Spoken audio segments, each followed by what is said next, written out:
Hi, everyone. Welcome to Pete's Epic Golf Podcast. Join golfer Pete as he interviews international and local golf experts and enthusiasts. Golfer Pete's guests are looking to share how his audience can improve their golf game by improving their mindset, skill set, and gear set. We ask our experts to share their practical tips on golf in one or more of these three core areas. Golfer Pete created his podcast as a resource for anyone who loves golf. Join Golfer Pete as he asks the questions we all need answers to in order to improve our golf game.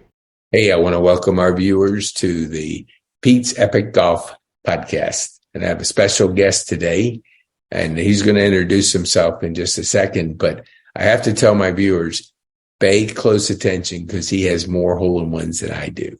So he's going to tell some stories. We're going to talk golf. We're going to have some fun. So Russ, introduce yourself, who you are, and just, where you are here so people know golf-wise who you are.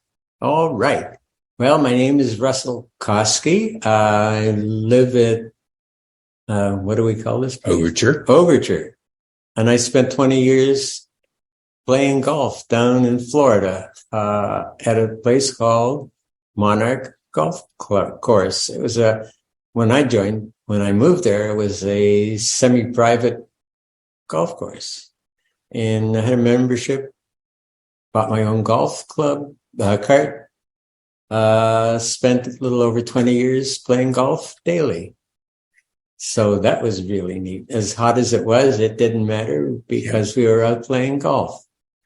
Well, my health took a nosedive and decided I was going to move up to where the kids are, and that's in Atlanta. So here I am. I have had I've done everything I've wanted to do on a golf course. Mm-hmm. I've had 2 holes in one, single-digit player, shot my age a number of times. Then the sickness sort of is holding me back, but I'm going. Bone cancer doesn't work very well when you're trying to hit a golf ball. So it's hard to bend over and even pick the ball out of the cup. But we're going to give it a try, see if we can get back on it.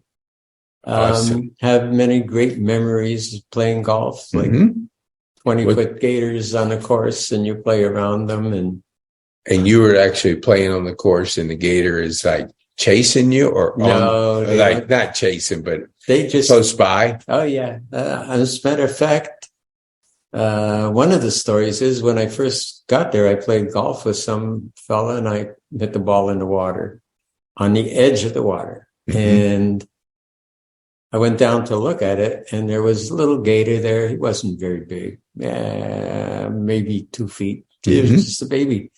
So I said to him, Bill, I ain't going in after that thing. He says, what, are you crazy? I said, I'll get it for you. So he reached down to get it and didn't see the second gator that was beside the ball. Oh, he reached down, and the other gator jumped up and caused all kinds of commotions. But that was playing in Florida. Yeah, I don't know if I'd be messing with gators. No, you don't mess with them. Yeah. Not the big ones. The ones that decide that they're going to take a vacation and lie on the green, well, you just leave him be. Yes, it's kind of like they get ownership wherever they go, and no sense trying to challenge them. No, suddenly you take a par score and move on to the next hole. So what do you think, like, from a golfer standpoint, what got you in the game back when you started? Well, coming from Toronto, and I decided I was going to work in the evenings to have some time to play golf. I like sports. So I did. We joined country club up there called Glen Eagles. Oh, Glen Eagles? The Glen Eagles? No. Oh, okay. The one in where the hell is it? Bolton, Ontario, just north of Toronto. Okay. So I played, and a lot of people I worked with played golf. So we would play on a regular basis up there, snow, winter, it didn't matter. And it was fun. I could never play very well up there. I got a little better when I moved down south. I moved originally down to Northern Virginia, where they said you could play golf 12 months out of the year. Well, they lied. We got lots of snow. Yeah, you do in Northern Virginia. And that's about it. From there, we retired. From there, we retired and moved to Florida, and I would still be there. But Gotcha. I'm up here with Pete, enjoying myself. Yes. And what do you think? Like, there's a lot of people out there, especially today, that are thinking about golf. What lessons did you learn by the years that you play golf that you could share with our viewers? Yeah, I've learned that there's more to life than working. Mm-hmm. My friends are still working and they have all become wealthy. Good for them. I'm so glad for them, but they have nothing else to do. I mean, work is their life. So I'm here playing golf. Well, I was, so I'm going to see if we can get back into it. Right. Yeah. And I tell you, we're going to Top Golf. There's going to be 16 of us from Overture, and we'll be going to Top Golf. And interesting enough, we got 2 sponsors for it. So it's going to be a nice time because we'll be able to have our sponsors pick up our golfing habit for a day, or not a day, but 2 hours. So we'll thank them. So this is physical. They're my PT clinic, and BAM is one of our clients, and we thank them for sponsoring us. So you'll see Russ at Top Golf here in the very near future. I'm looking forward to it. If I can still hit a golf ball, I may take it up again. I still have my clubs. They're old and decrepit, but I still like them. We talked earlier before we jumped on, and we talked about, half clubs. A lot of people, like our viewers, don't ever remember that. So tell our viewers what you were sharing with me with those half clubs that you had. Yeah, well, the very first set of golf clubs that I had half woods. Mm-hmm. There were Spalding golf clubs and Persimmon clubs. And there was 2.5, 3.5, 4.5 woods. I don't know if it meant a lick of difference. But I had them. They were an odd thing. Other than, I also had, I think it was a tin driver. When you got up on the driving range or on the course and you hit a ball, it sounded like you were hitting some ductwork in your house. Really? Oh, really? Yeah. So actually had that loud of a sound? It was terrible. I tell you, I got rid of it the next day because I couldn't go to the driving range without everybody saying, "What are you doing?" Yeah, they were laughing at you. Oh, yes, they were. And then they said, "Oh, I'd like to try this." I said, "No, you wouldn't." But they did, and they made noise too. Yeah. Everybody on the whole golf course knew Russell was coming. Right. But I got rid of it quickly. So, I don't know if you remember. No, it just happened recently. I was talking to James in our building, and Seth Curry got a hole-in-one at the champ. I saw that. Did you see that? The excitement of a hole-in-one is like nothing anybody can describe. So when you got your first hole-in-one, what was your thought? Either because I know it was a blind shot. We talked about that, but tell our viewers what you felt like after you got it. Oh, I was ecstatic. I said that was the only thing left to do on the golf course. Mm-hmm. But he's right. It was all bush and trees that I was going over, and I'd never even been close. It was 130 yards. I think I had a 9-iron or somewhere around there. And the ball was in the hole, and I was with a foursome, and we were all looking over the water, right, in the bushes. Nobody even thought of going up to the hole. Wow! So one of them went up and found the ball. It was a Greg Norman ball, right, and it was there, and I had it mounted on a golfer. And it's hopefully I didn't lose it in the move, but I'm thinking it's still there. Followed by the second one, which was 6 months, I guess, before we moved here. Mm-hmm. It was also a blind shot. Nobody saw it. So it's terrible. Nobody sees these things. Yeah. I've heard them a lot of times. So describe that one. That was 160 yards. Mm-hmm. The tee was wooded, but the green was open, and there were a couple of hills in front. They always put the flag behind the sand trap over. Right. Okay. Got the picture. So somehow I hit the ball, and I would swear up and down it was in the sand trap. But it hit there were hills, and it hit the hill, bounced over this trap and into the hole. And the other members of the group were all having trouble finding their balls. Mm-hmm. So we were looking for theirs. And I decided, what the heck? That's the only place I haven't looked yet. Right. So, and sure enough, it was there. But the golf course that we belong to, you take out hole-in-one insurance. Yeah. Oh, yeah. So luckily I had insurance on both of them. So I ended up treating the golfers to whatever they wanted. So in your club, when you do the insurance, you're to tell our viewers that aren't familiar with golf club insurance what that does. Okay. Part of our dues included golf hole-in-one insurance, which you have 200 members. You get a hole-in-one. You get all the monies that are kicked in. So 200, that's $400. Mm-hmm. So it's customary to treat everybody that plays. This is tournament play. Right. Tournament play, you buy them all a beer or 2 beers or 3 beers or whatever they want until the money's gone. Oh, so you guys did it so when the money's gone, it's over. So if Correct. It was a day during the weekday where it wasn't that crowded, you could drink a few. If it was weekend, you would just basically run the money out. It was basically the guys you played with. So if you didn't get them this week, well, you bought them next week. But at some point, they all had a chance. And I even had neighbors who never played golf before come over and decided that all of a sudden they want to have a drink. Really? Yeah. So, but it's okay. It's you put $2 in. Yeah. Every time somebody gets a hole-in-one, well, it happens. Yeah, it's funny. My club is right down the street. Ours is $5, and usually you take extra home because there's 700. There's about 500 members, so the payout's decent. I don't know.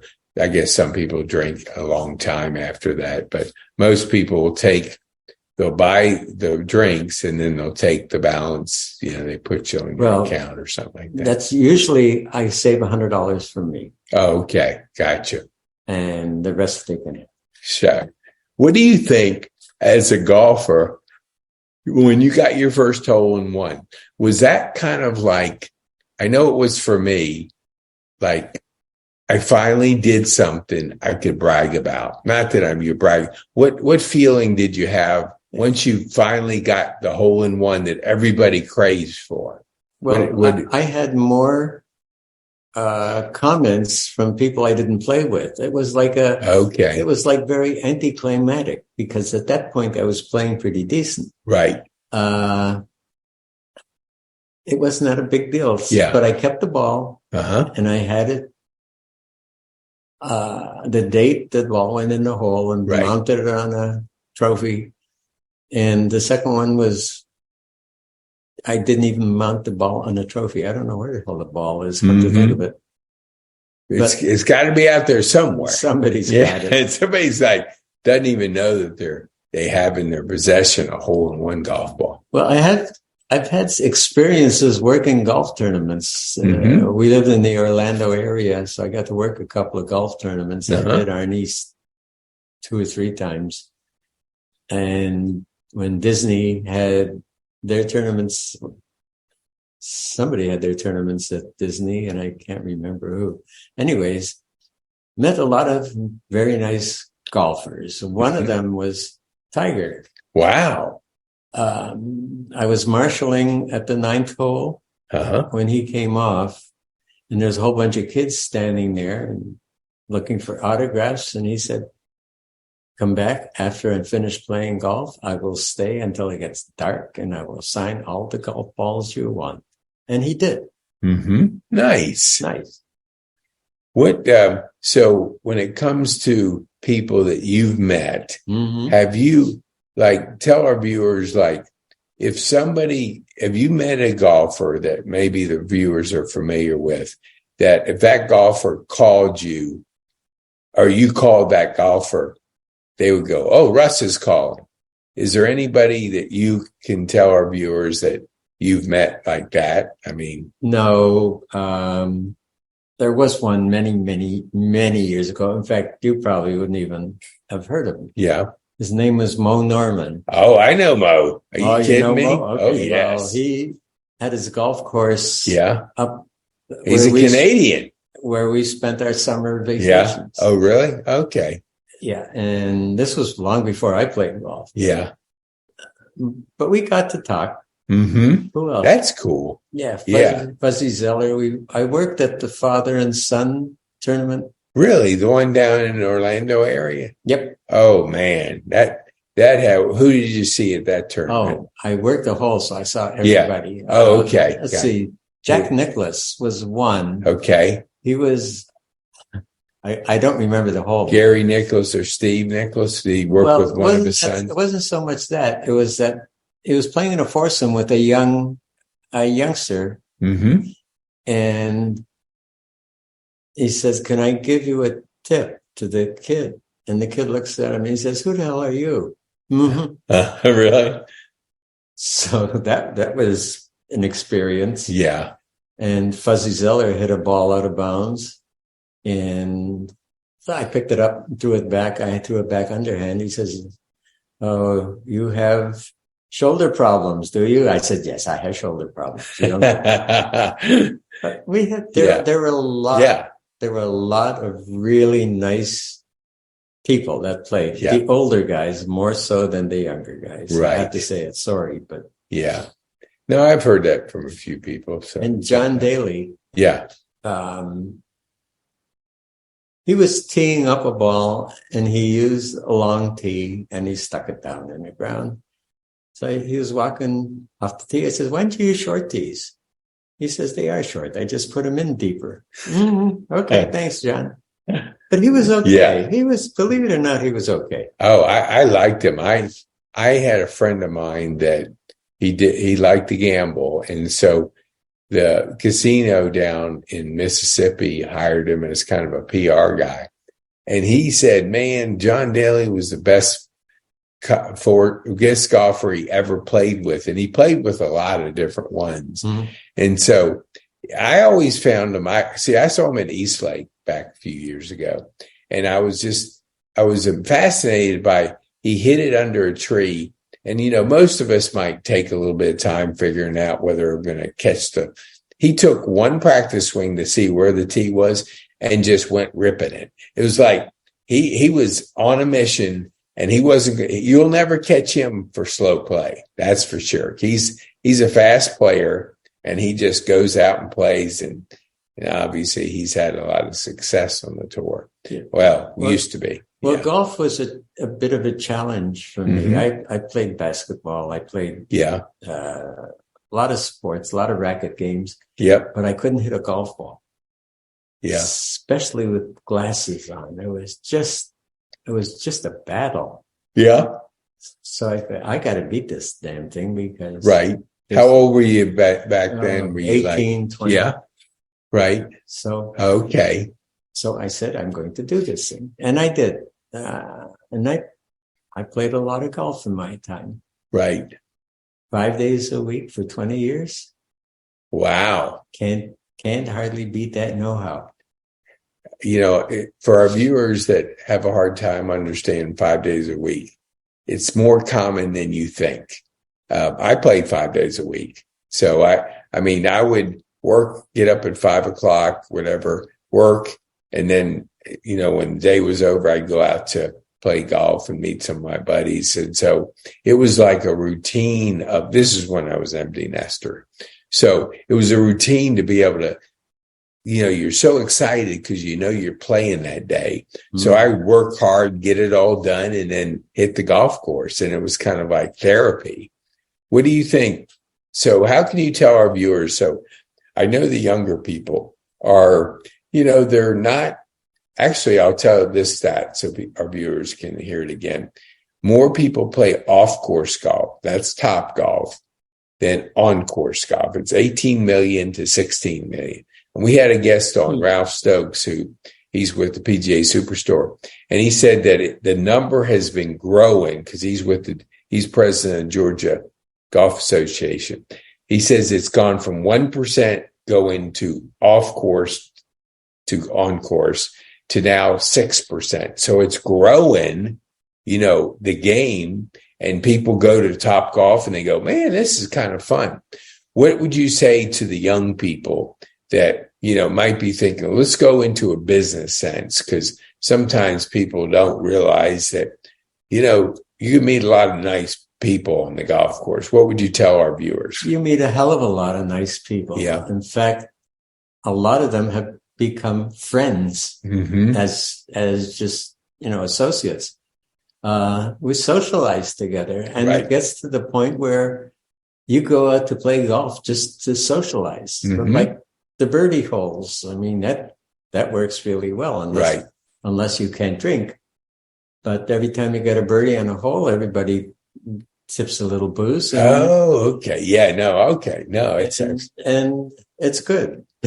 Just hope somebody doesn't have a lot of birdies. Yeah, well, because you won't make it to the back nine if somebody gets hot on the front nine. That is true. Yeah, but we played on a very senior-friendly golf course. Gotcha. Like, what was it? 5,500 yards. Okay, gotcha. It's a legitimate course, right?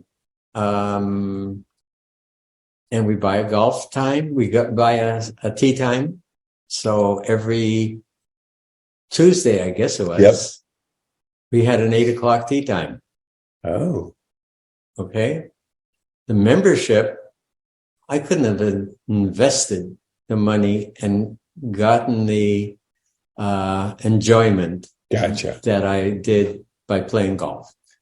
So you say in your club you bought a tee time. Tell our viewers what that is. Well, every year, I guess it's a money raising effort. Yep. And you get into an auction where you bid X number of dollars, whatever it is. So you guaranteed a tee time, so nobody else will bump you or gotcha. You're there. You are there and ready to play. So nobody can say you can't come in. I got here first. Yada yada. It's written. Wow. And are the weekend times, because a lot of golfers, Saturday morning is the big time. So would your club do the weekends too, or just weekdays? No. As a matter of fact, I started off with a 7-day membership and I dropped it to a 5-day membership. Okay. I think if I wanted to stay married happily, I needed a weekend. Yes. Just to keep the wife happy. Yep. Happy wife, happy life. You got it. 60 years. Yes. Oh my gosh. Hey, like let's give that a shout out. That's unbelievable. That's good, Russ. It's good. Yeah, and I know Toby, so you're a lucky man. Yeah, so that is awesome.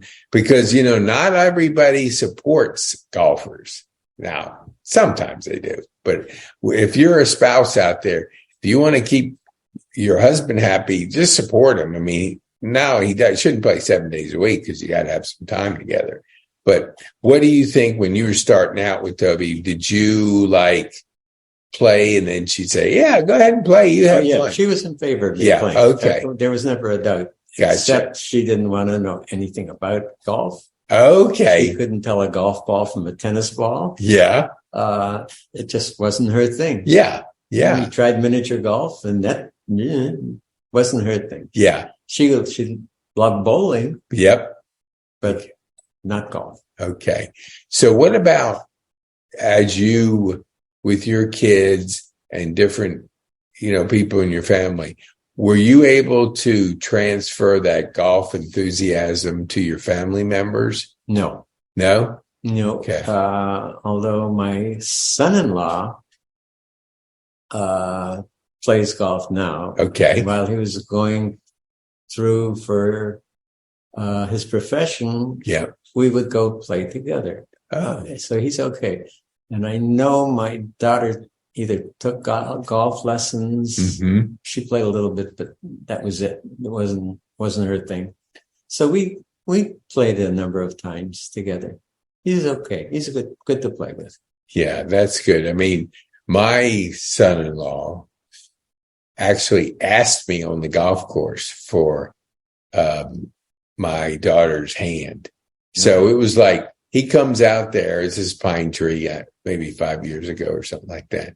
So he gets out there, he forgets his putter because, hey, it's a nervous thing for sure. I mean, everybody gets nervous when they ask the dad for the daughter's hand. Yes. So all of a sudden we finished golf, and there was a couple really fun things during the round, but I knew he was doing that because he wouldn't invite me to my own club. So I knew something was up. So we're in there drinking, we're having some fun at the end. And so he hadn't asked. I mean, so I'm thinking, well, maybe he changed his mind. So we get out to the parking lot, and he asked me in the parking lot. And one of my friends that we played with is driving by, and he sees us, like hugging each other. And I'm facing him, and I'm going, no talking. He was going to interrupt, say something or something, but we had just gone through a pretty emotional moment. But so, yeah, having our kids play, I had two daughters, so I never got them into golf. I mean, they like softball, they like lacrosse. And so it was never, I could now, my daughter, my youngest, plays a little. She does Top Golf, and she'll go out with her husband a little bit, play. And so she's very athletic. So maybe there's a chance she'll play, now versus when she was growing up. Well, I miss playing golf tremendously. Yeah. It's been over a year. Oh God, almost a year and a half since I played. Yeah. But we'll go out to Top Golf. I'll see if I can hit a golf ball again. And if I can, then I'll sit on Pete's lap and we can go play golf at his club. Yes, because it's right around the corner. So that's good. I just had surgery on last Monday. And so in the getting prepped and all, I'm talking golf, of course. It's pretty easy to talk. So the nurse had the same story. Her husband plays golf, asked her dad on the golf course too. So there may be a lot of that happening. It's not going to happen between you and I. So Yeah. I think we're okay with that. Okay, we'll just be golfing buddies. We won't go any further. Yeah, let's keep it.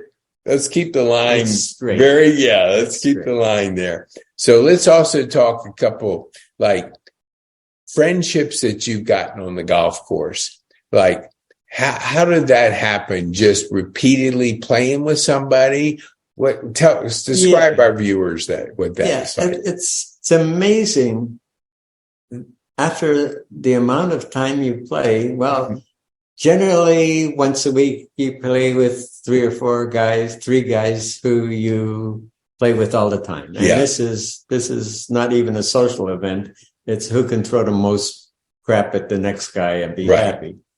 But then there's the league play, and some people take it seriously. I do not take golf seriously, or I wouldn't play. So I'm out there with the loudest pants, shorts, shirts, whatever.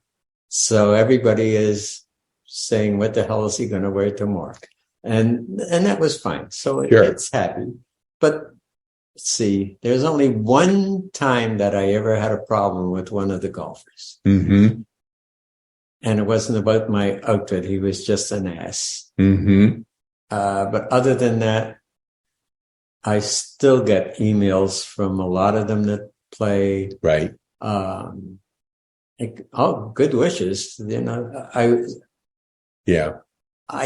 haven't had a chance to go back. This is in Central Florida. Okay. Monarch Golf Club. in Leesburg, Florida. Anyways, Nice.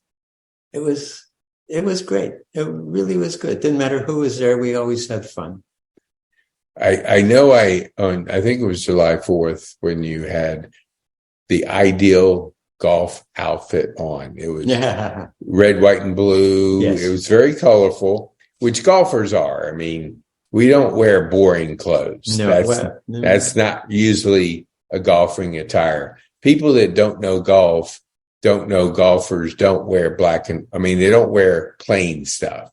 So what do you think, like with your, playing golf that often, did you find that you would recruit people to play golf that weren't golfers, or was it just regular golfers from the club? It was generally the golfers from the club. All my friends were in Toronto, so okay, for them to come down, and they did know a golf ball from a tennis ball. I'll be nice, yeah, or a hockey puck, yeah.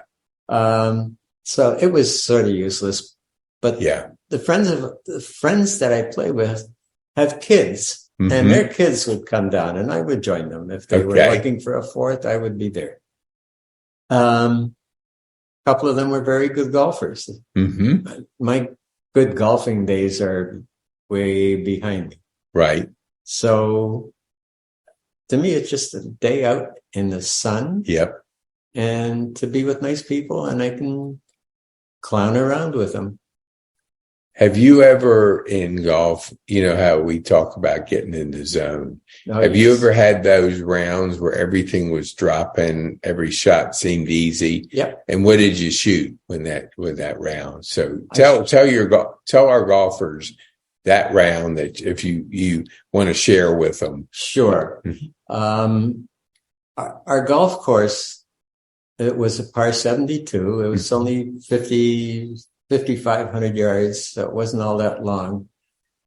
But when you get into a zone, there's nothing you can do wrong. You could hit a tree and it'll be in the hole before you know it. Right. Well, that's similar to what went on. And I shot a 70 on a 72. And wow. I'm 85, so. Man, so when you did that, how many under your age were you? Were you like 75 or something? 80, I guess. Really? And you shot a 70? Yeah. Dang, 10 under your age? Yeah. Man, that's an accomplishment. It was just the right place at the right time.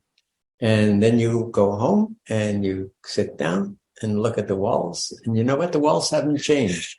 So the only one that's going to be happy about it is you. Yes. So yeah, no. You're down to earth. And that's a beautiful feeling when you are in the groove, in the zone, and everything is going your way. And to do that and duplicate that, doing that, it's quite an accomplishment. How many times have you shot your age? Oh, a couple of dozen. Yeah. Wow. But it's 80. You're 80 years old. Yeah. And you can get away with a hell of a lot of stuff. Right. You know what? Truthfully, we're very liberal on the course. Yeah. A 2-foot gimme putt was nothing when you play with your friends. When right. you play in a tournament, that's lots of different score. Sure. Different story. Excuse me. We're at the end of the day. So I got up at 3:30 today, 4:00. So I probably should have got a shot of something, but tell our viewers when you look at the game of golf, how did you find the mental part of it? That part versus your physical part that you were out there. Were you like a good putter, or did you think about the mental part? Well, the mental part. This is an interesting question. Yeah. I've been very fortunate that I can block out stuff where it doesn't amount to a hill of beans. And although I love golf, there's a life after golf. Yep. So nothing is on the golf course is super serious. What was the rest of that question? Just in did you approach the game thinking wise? Like I always I'm a strategy thinker, so it comes natural to me. But how important was the mental part of the game? Well, I would play 18 holes of golf between 1 o'clock in the morning and 4 o'clock in the morning. Okay. In my head. Right. In bed. Then I'd get out to the golf course and be with my friends. Yep. And I said, I did this last night. I couldn't do it again. Right. I birdied more holes. Yeah. Playing golf at night than I did on the course. Hey, look, birdies are birdies. Now, the birdie is in your mind. It's still a birdie in my mind. Yeah, so I had more good rounds at night than I did on the course. Oh, that's good. What was the longest putt you ever made? Oh, I don't know. Okay. We had big greens. Did you really? Okay. What kind of putter did you use? So what was your most popular one? God, I have a bunch of them. Yeah. Do you ever use ping putters? No. No, never really. Okay. Bullseye putters? No. No. Okay. Were they blades or mallet heads? I did a mallet head for a long Okay. time.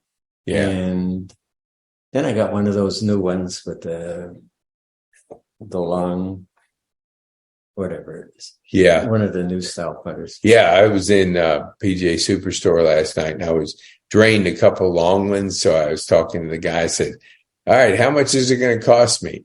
And he said, that's about $465. Exactly. I went, what? I said, is that for like a whole set of them? He goes, no, it's an Italian putter, Bertacci or something. But he was saying that a small percentage of that company's business is golf, and they're a milling company. And they mill that putter head. And man, it was coming off my putter. Oh, it was really solid. Now is longer too. So I found now I'm leaning towards a longer putter so I don't have to bend over as much. But you know Costco. Yeah. Made a putter. It was really nice. I heard about it. I've heard nice. a lot of good people say that. And it comes, you have to buy a kit with it to change the weight. So okay. Gotcha. So you bought that putter? No, I didn't buy it. Oh, you didn't? Okay. I've seen it up there. I've known some people have bought it. My son-in-law bought or his parents gave him the wedges. So he's been using the wedges. And it's interesting, just while we're talking here, he thought that he was going to get this set of clubs, but he went to PGA Superstore, got fitted, and he ended up buying a different set after he got fitted and talked to the guy. And he was saying he's flighting the ball lower because he was hit his wedges real high. And of course, the wind's going to affect the ball when you get up that high. So he's flighting the ball down, and he got a special shaft and all that. And they put him in, I think, TaylorMade. I'm not sure. Yeah, I was never that observant. Yeah. I mean, I'd buy a club, and because the swings were always the same, it didn't matter what I had in my hand. Did you ever use a rangefinder, or was there? Yes. Yeah. How did that, when you first started using that, and it's been quite a few years since it's been out, how did that help your game, knowing that you had more of the correct yardage? It told me what the correct yardage was. Right. But I could never hit this. If you could hit 160 yards, 7-iron. Yep. Then it's very handy. But if you're 7-iron hooks or slices, or it doesn't matter. Right. Yeah, that's the thing about golf is there's so many things to improve.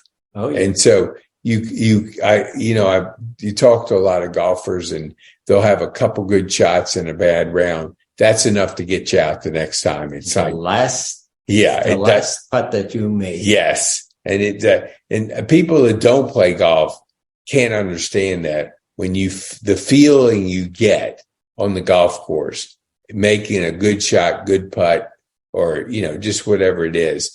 So for you, what was the better part of your game? Was it the driving, irons, chipping, or putting? It was never irons. Okay. In my later years, I was driving the ball straight. Right. Down the fairway. If it was 180, 200 yards, it was a good drive. Mm-hmm. Okay, then whatever it took me to get on the green. But once it was on the green, I was pretty good. It was very seldom that I three-putted any greens. What do you think? Let's give a shout out to your old course. Did you say Monarch? Yes. Okay. So we're going to put in the show notes a link to Monarch so we can give a shout out to his friends down there. And is it in Leesburg, did you say? Yes. Yeah. Is that near Orlando? It's north of Orlando. Okay. Northwest of Orlando. It's between Claremont and Leesburg. Okay. It's right on the turnpike. Gotcha. And so that's where you live for most of your time in Florida? Correct. Okay. Yeah, that's there's so many golf courses in Florida. A lot of them went under. Did they really? During the last, about 5 years ago, 10 years ago. Yeah, a lot of them went under, closed down. And now I understand a lot of them are reworking the courses and starting them up again. But we were fortunate. We never got into that position. We had enough people that were interested in playing. Yeah. And we had a lot of outside play. Course was good. I think it was like 4.5 stars out of 5. And I don't know where I got that number from. So, well, it must be a nice course. Yeah. And you know, maybe you can touch on this because a lot of my friends, you know, they're still playing the blue tees. They like to play it long. What is your philosophy on where golfers should play and from what tees? My feelings now are whatever makes you happy. If you get off the golf course and are pissed because you didn't hit the ball far enough, maybe you should think about moving up a tee. Yeah, that's good advice. Yeah, don't fight it. It's not worth it. Yeah, I think our male ego gets in there. It's like, well, where do you play? I play the blues and I play the back tees. Yeah. It's also something that we used to do and we think we can still do it. Yes. It ain't there anymore. Yep. Yeah, we definitely lose yardage as we get older, but most of the time we sharpen our short game. And a friend of mine was at Ocean's course and he played with a guy. And he was saying, man, he was hitting a 3-wood 320 yards. So after he said he's never seen anybody hit the ball that far. So I asked him, I said, well, what did you guys shoot? And he shot like 2 shots under what my friend shot. So he's hitting the ball 300 and some yards. Now, my friend is not, this is out to Craig Gorman, is not long. I mean, he's a decent size. I mean, decent distance. But it doesn't really matter how far you hit it. It means it's if you can putt and chip, because that's a big percentage of your score. So as we wind down, Russ, what advice could you give, or what would you like to share with our viewers in your enjoyment of golf that may be encouraging somebody that's not playing on a regular basis? Especially since you've been 5 days a week, what would you say to our golfers out there or people that are just starting? Yeah, get away from television sets. Yeah. Go smell the roses. Take a camera with you on the golf course. Comes in handy. And just go out and play. Who cares if you're good or not? Yeah. It's like karaoke singing. You know, you don't have to be an opera star to enjoy it. Well, that's good advice, Russ. We appreciate you sharing that with our viewers because sometimes we take it a little too serious. Oh, no. And so that to help golfers understand that it's not how serious, it's how much fun you have. Yeah, life is serious enough. You don't have to move it onto a golf course. Yeah. Well, I want to thank you. I want to thank you, Russ. I'm going to give you one parting thought if you want to share something with our viewers before we let our viewers, before we go. Okay. Anything else that you can say, Russ, before we go? Yeah, life is short. Just get out there and enjoy it. Awesome.